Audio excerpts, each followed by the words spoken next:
Ассалаумағалейкум, құрметті көрермен. Сіздер Жас Қазақ газетінің YouTube арнасын көріп отырсыздар.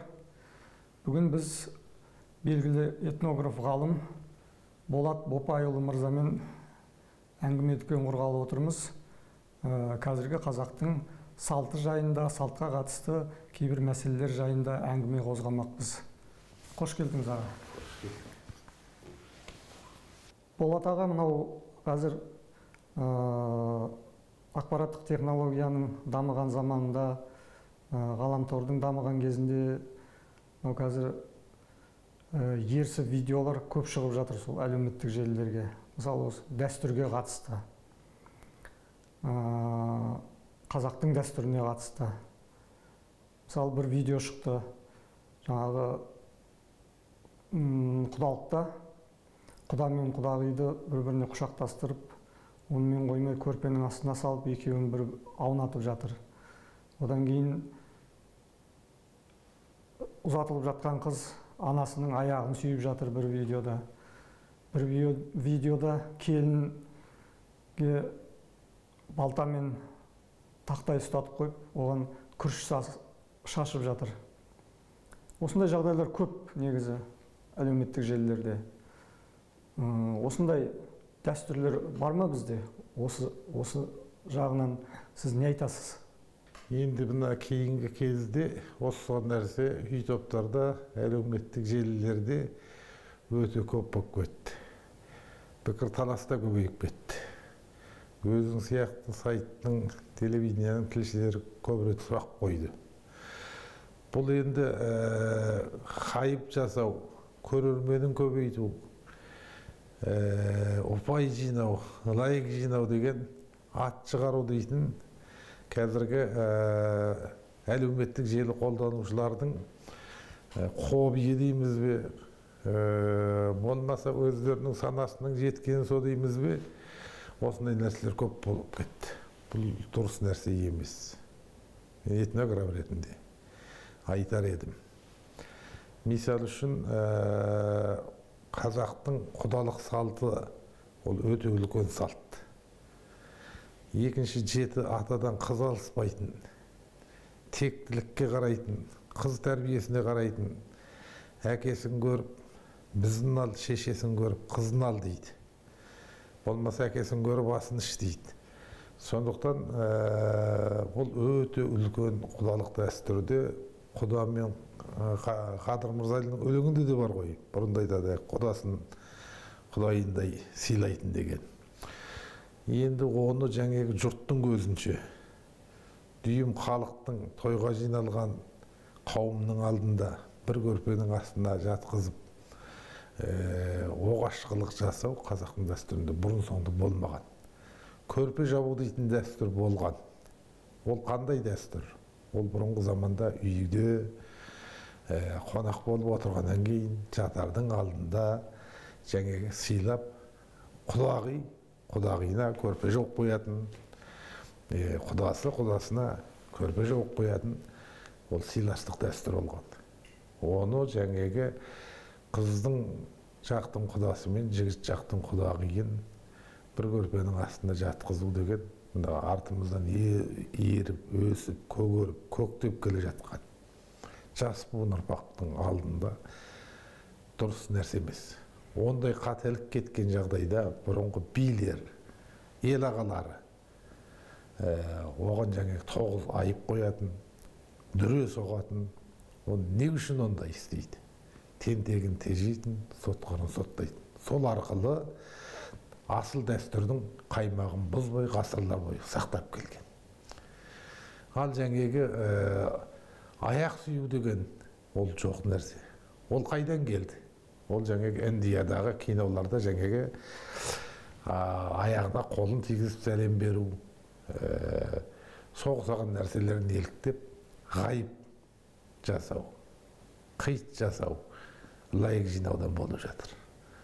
Ол дұрыс нәрсе емес. Ал енді бақа, балта немене қойып, немене шашу жоқ. Мысалы, қыздың жасауына екі нәрсе салынбайды. Біреу қазан салынбайды, біреу пышақ салынбайды. 40 пышақ болып кетеміз деп. екінші қазан үйдің құты ретінде қаралады. Ал енді қызды ұзатқанда қыз жаңағы босаға сыңсу айтады, сосын кейін жар айтады, есік алды ошаған, ұстатпайды қашаған, қайда айналып келгенше аманда болсын босағам деген сияқты. Содан кейін сол ауылдың ақсақалдарынан батасын алып, сәукелесін киіп, некесін қидырып, бетін аштырады. Бет ашу деген қазақ халқындағы үлкен, өте үлкен келіннің бірінші лекциясы деп айтуға болады.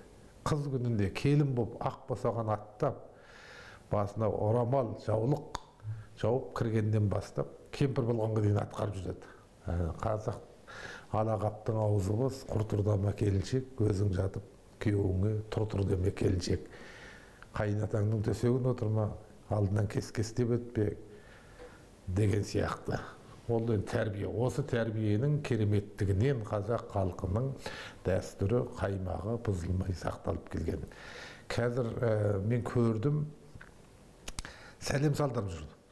Жылқыныға салатын жүген ноқтаны салып қойып, қайненесі айланып жүрген видеоны да көрдік. Жаңа сәлем салдырып, Содан кейін бір видеоны көрдім, жаңағы қойды сойып жатып, жаңағы тоқ шөгіменен боқ-боқ қып, ұлтап деп жатқанды да көрдік. Бұның бәрі дұрыс нәрсе емес.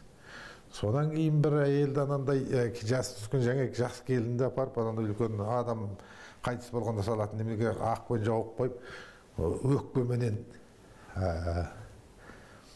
ұрғылап жатыр. Чикі өкпемен, қан жосағып. Енді осы ұқсаған нәрсенің бәрі бұл тәртіпсіздік. Бұған шынын айтқан кезде заң күйінше ауыл ақсақалдарының ақылыменен, дәстүрлік жолменен тыйым салу керек деп қараймын. Сөзіңіз аузыңыздағы мынау сол әлеуметтік желіде жаңағы пікірлер жазып жатады ғой, яғни комментарийлер. Сол пікірлерде кейбіреулер жоқ, бұл біздің өңірде бар дәстүрлер, негізі қазақта мұндай дәстүрлер бар деп сөйтіп жатады. Соған қатысты сіз не айтасыз? Ондай дәстүр жоқ, ондай дәстүр жоқ. Ол қайдан пайда болды? Ол бақсы бәлгерлік заманда ауырған, шұңған, желіккен ауруларды жаңа қара қойды, меңсіз қара қойды әкеп айландырып, оны сойып, оның қанын сұржағал ешкінің желкесіне бауыздап, ұшықтайтын сарын болған. Жаңағы тітіркендіру арқылы қанмен, жаңағы немедемен ұшық шығару дейтін дәстүр болған. Немеде болған, емшілік жол болған. Бақсы бәлгерлердің. Соны мына жақсы той дәстүріне әкеп екеуін шатыстырып, қайсысы дәстүр, қайсысы емшілік, қайсысы бақсылық дүние екендігін білмей отыр. Жақсы салт, асыл салт атадан қалған. Мағанасы дұрыс салтты жаңағы мені шатыстырып, жаңағы араластырып жүрген ғой. Енді ол жаңағы бұрынғы бақсы бәлгерлер шаңыраққа шығып кететін, бүркіт жын дейді, жаңағы қаршыға жын дейді, құстарға қатысты, буырға жын дейді, сондай жыны бар бақсылар ойнауы ғой, сарыла қамшымен келіп, содан жаңағы қоян мен қояншық деген, сосын кейін жаңағы сұржағал ешкінің жаңағы терісіне салу, содан кейін көсеу, темірлерді қыздырып отпен ұшықтау, сумен ұшықтау сияқты ұшықтаулар болған. Оның жолы басқа нәрсе.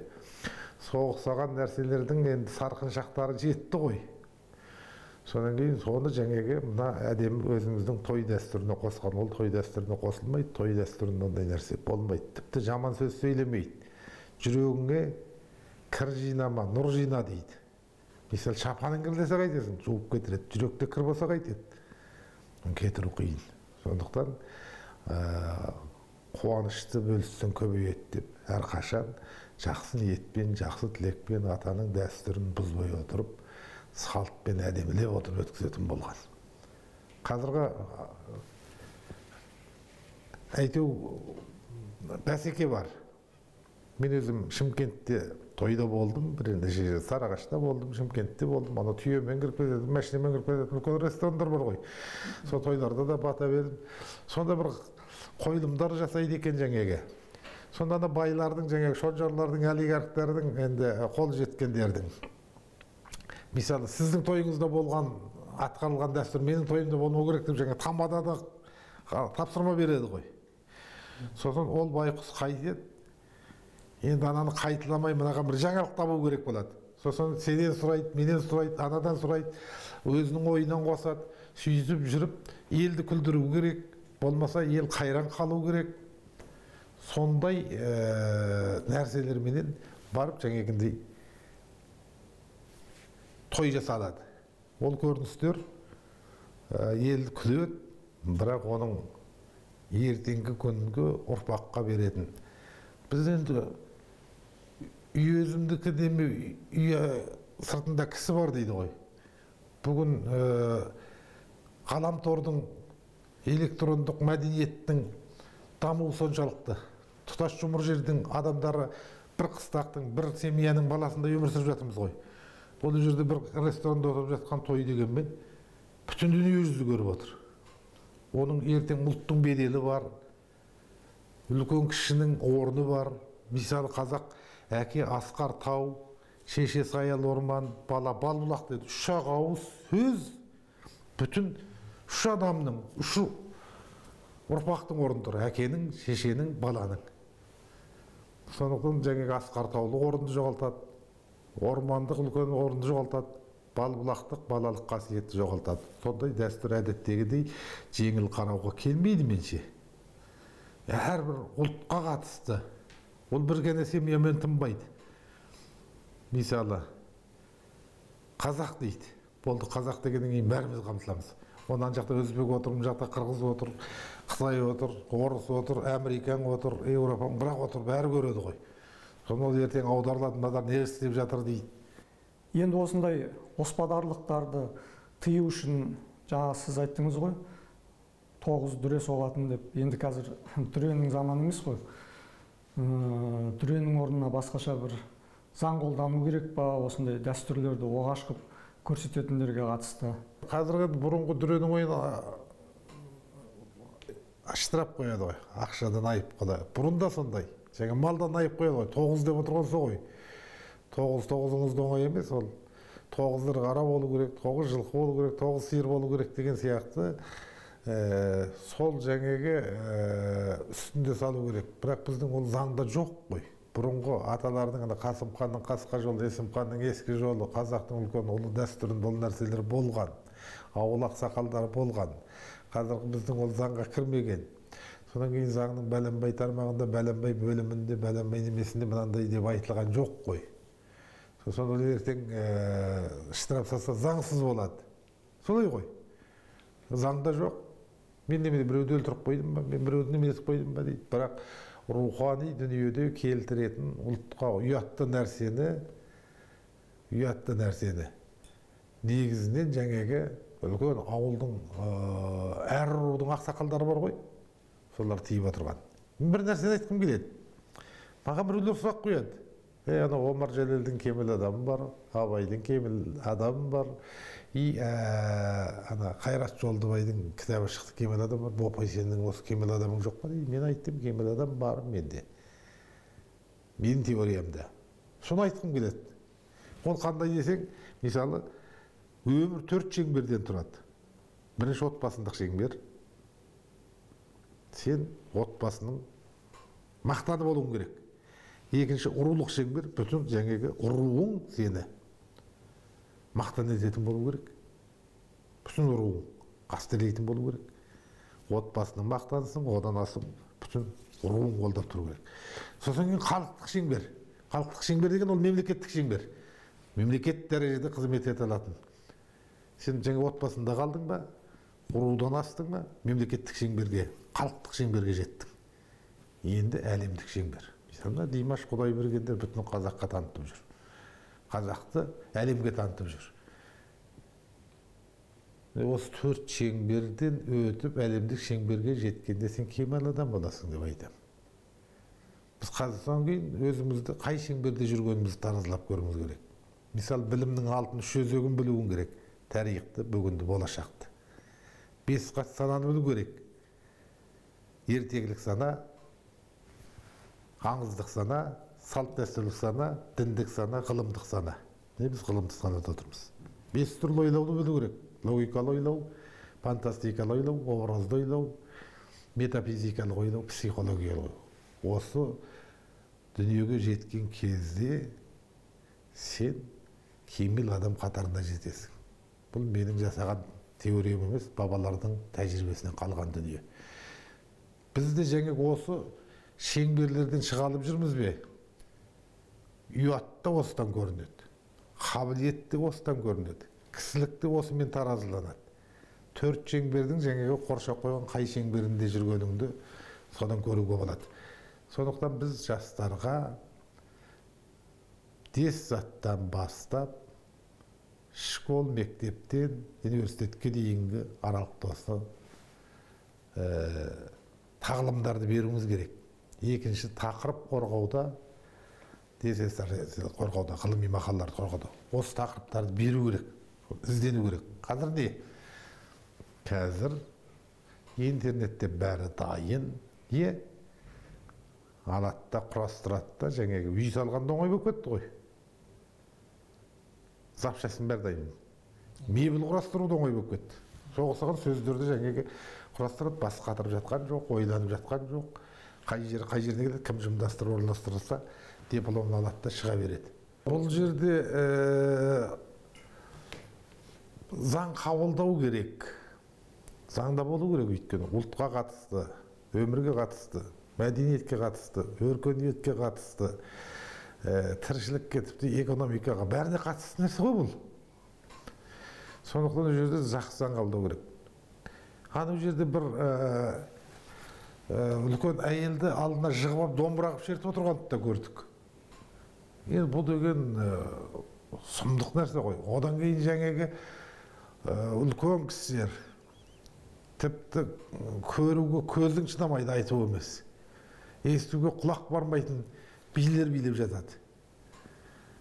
Жата қап, тұра қап, тіпті үлкен кісілер ана кемпірлерге бір жас қыздарменен итектесіп, айуанның істемейтін әрекеттегі билер бар, жасыруға келмейді. Әлеуметтік желіде жүр.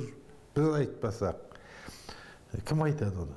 Сен сұрақ қоймасаң, осындай нәрселерді жаңа қатаң сын тезіне алып, шымбайына батырып айтып, сондай жаңағы өте қалған кезде, әне жерде үлкен тойда отырған, үлкен ақсақалдар отырады ғой. Батасыз болмайды, бата беруге келген, қарғам, тоқтат. Не мынау? Дейтін болса, баяғыда бір ауылда бір ақсақал, тойдың иесінде, ана жерде бір ауылды бір ақсақал басқарып отырады ғой. Мысалы, біздің бала кезімде Қоңырбай деген ақсақал болды, одан bütün ауыл қорқады, қорықпайды енді, сыйлайды. Соғысаған ана тойда сондай болу керек. Ал енді бәсеке дегенде орынды бәсеке болса, жақсы бәсеке болса, тағылымды бәсеке болса, онда керемет. Қазір ондай жақсылықтардан көрі оғаш нәрселерді көп көреді. Жұрттың өзі сондай. Керемет нәрсені сен жарқырап шығарып қойсаң, оған қанша мән бермейді, өткізіп жібереді. Жүйке жұқа, нерві әлсіз, оны көрмейді. Анау боқтық сөздер болса, боғауыз. Жаман жаңағы тыржалаңаш, шешінген болса, тағы бір сондай оғаш әрекеттер жасап жатқан болса, оны дәкәнсе көреді ғой, соңына дейін. Оған немене көріп, оған лайық көріп сөйтеді. Ал енді біраз адам қарсы тұрады, көп адам қолдайды. Содан кейін ол енді оны салған адам мақтанады. Бәленбай менің лайығым бар, бәленбай менің көрерменім бар деген. Оған келіп жатқан немене жоқ. Енді бұл жерде мінезге қатысты нәрсе, мен мінез туралы кітап жазған, айта кетейін деп отырған. Бұл тума мінез, жұқпа мінез деген екі мінез болады.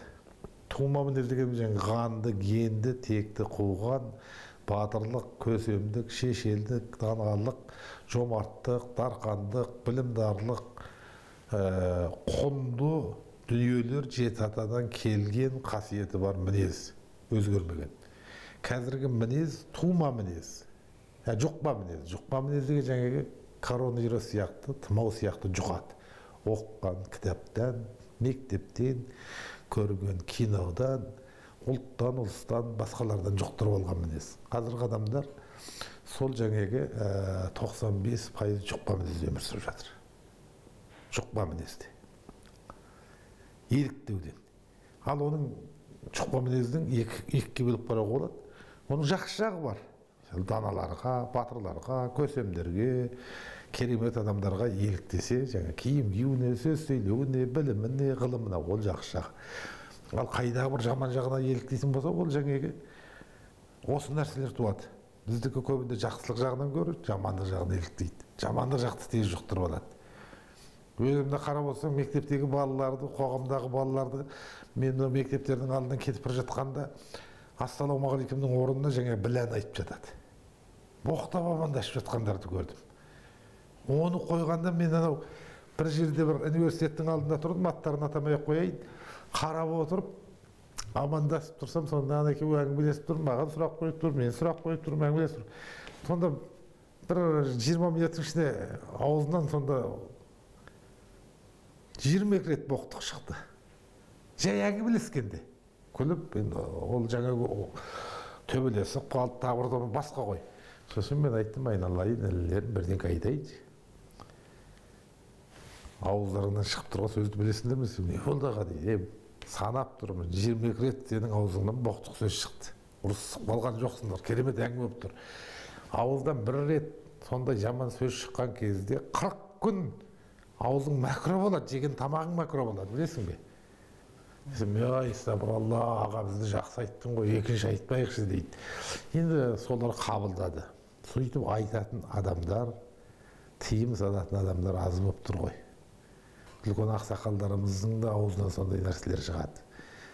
Үлкен біздің көкелеріміз бар. Ассалаумағалейкум, ей біле аман жүрсің бе дейді ғой. Сол ананы естігеннен кейін сол қайтып звондамайсың. Міне бұл жаңағы ортаға, тәрбиеге, ана бір айта баяға бір айналайын деген сөз ұсап кеткен. Сосын кейін жаңағы той жасай, ана жерде көріністерге елдің көзі үйреніп қалған, құлағы үйреніп қалған, ана ақсақалдар да үндемейді. Сонымен осындай нәрселер пайда болып жатыр. Сондықтан мынандай жерде, осындай сұхбаттарда біз пайдаланып отырып, халқымызға, елімізге осындай той жасап жатқан той иелеріне, тамадаларға, жаңағы той жасайтын қыз бен жігітке әдепті болуды, мәдениетті болуды, ақылақты болуды, үлгілі болуды, өнегелі болуды тапсырамыз. Өйткені өзі қандай болса, тұқымы сондай болады ғой. Ертеңгі дүниеге келетін ұрпағына өнеге қалдыру керек. Біздің әке-шешеміз бұрынғы заманда енді ұмытылып кетеді де, қазір енді ол қалады ғой. Әке-шешеміз қайтып той жасапты, той қандай болыпты деп. Кемінде ол қазір көрмесе, өзі той жасайтын кезде қарайтын шығар. Өйткені қолда тұр ғой бәрі. Сіз аға өзіңіз Қытайда туып өстіңіз, Қазақстанға кейіннен келдіңіз. Біз енді сол Қытайдағы қазақтардың салт дәстүрімізді, тілімізді жақсы сақтағанын білеміз. Десе де, осы кейбір қазақтар жаңа тағы да сол пікірлерде, яғни комментарийлерде жазып жатады. Осындай бізге оғаштықтар, осындай дәстүрдегі ерсі жағдайлар осы шетелдегі қазақтар алып келді дейді соларды. Осы жөнінде сіз не айтасыз? Мен өзім Қытайда 31 жыл өмір сүрдім. Туылып. 91 жылы жүріп келдім, биыл 64-ке келдім. 34 жасымға дейін мен Қытайда оқыдым, Қытайда тәрбие алдым, ауылда жүрдім, той-томалақтың бәріне қатынастым. Қытайда жүріп 31 дана қазақ әдебиеті менен грамматикасынан 30 дана оқулық құрастырып кеттім. Күні бүгінге дейін сол өтіледі. Ал енді ол Қытайдағы тұрған 3 миллион 5 миллионға жуық қазақ бар деп ақсақалдар айтады, статистикада аз қылып көрсетеді. Сол қазақтардың тойының бәрінде болдым. Сол жасыма дейін. Ондай мен оғаш әрекет көргем жоқ. Өйткені ол жерде қазақтың тілі, қазақтың дәстүрі, қазақтың жаңегі той томалақ дүниесі қалыптасқан. Асып бара жатса тәк дейтін жаңағы ақсақалдар бар. Өйткені ол ақсақалдар неге оншалықты бұған құнды болып, соншалықты жауапкершілікпен қарады десеңіз, ол Қытай деген держава ғой үлкен. 1,5 миллиард жұтылып кетпесін. Дәстүрден айырылып қалмасын. Және дәстүр бұзылып кетпесін. Дәстүр бұзылса, ұрпақ бұзылады. Дәстүр бұзылса, ұлт бұзылады. Дәстүр бұзылса, жаңағы бүтін ұлттық дүниетанымнан айырыламыз дейді. Сондықтан ұлттық дүниетаным, ұлттық дүниетаным. Бесік жырынан бастап, ертегі айту, бата беру, жалпы салт пен дәстүр, үйге кіріп шығу, киім кию, үлкендерді құрметтеу, кішін сыйлау, әйелдің, ердің, баланың, ананың, шешенің, құданың, құдағидың, алаштың, тұтас ұлттың орнын мектепке дейінгі жасына дейін мені қойып болады. Біз өз солай өстік. Жаңа айттың ғой, Қытай қазақтары салт дәстүрімізді ата-бабамыздан келе жатқан табиғи қалпын бұзбай әдемі сақтаған. Сол жағдаймен енді біздің қазіргі осы Қазақстандағы қазақ халқы қаншама жыл Совет одағында болып, сол табиғи қалыптағы дәстүрінен ажырап қалды ғой. Қазір енді қайттан сол шығып жатыр, қайттан қолға алынып жатыр біраз жылдан бері. Енді сол осы Қытай қазақтарындағы дәстүрмен өзіміздің Қазақстандағы қазақтардың дәстүрінде айырмашылықтар бар ма? Байқадыңыз ба сондайды? Келген кезде мен роман жазайын деп келгем. Ақыт Қажы туралы ана Абай эпопея сияқты. Өйткені Ақыт Қажы сол Абайдың тұсында жасаған кісі ғой. Қытай қазақтарындағы ең ұлы, ең демократ, ең діндар, керемет. Абайдан 18 жыл бұрын Қазан баспасында кітап шығарған екен. Абайдан 23 жыл кейін туып, Абайды өте жақсы білген. Абайдың 52 өлеңін жаңағы нәзиралық жолмен 2 жолын қойып, Абайдың жолын 2 жолын тәпсірлеп жаңағы солайға дейін жазған адам болатын. Сосын кейін мына Қазығұртта жүрген кезде Зейнолла Хабылов деген ағамыз маған бетіме қарап отырып айтты. Әй, Попай, сен роман жазба деді. Сен Мұхтардан асып жаза аласың ба? Ғабиттен асып роман жаза аласың ба? Мұна беркінгі Әбдіжәмілден артық роман жазасың ба? Мұхтар маған ойын қабдештер деді. Қой деді. Өй аға неге? Жаза берсін ол кісілер. Әркім өз биігінде тұрады ойым жоқ.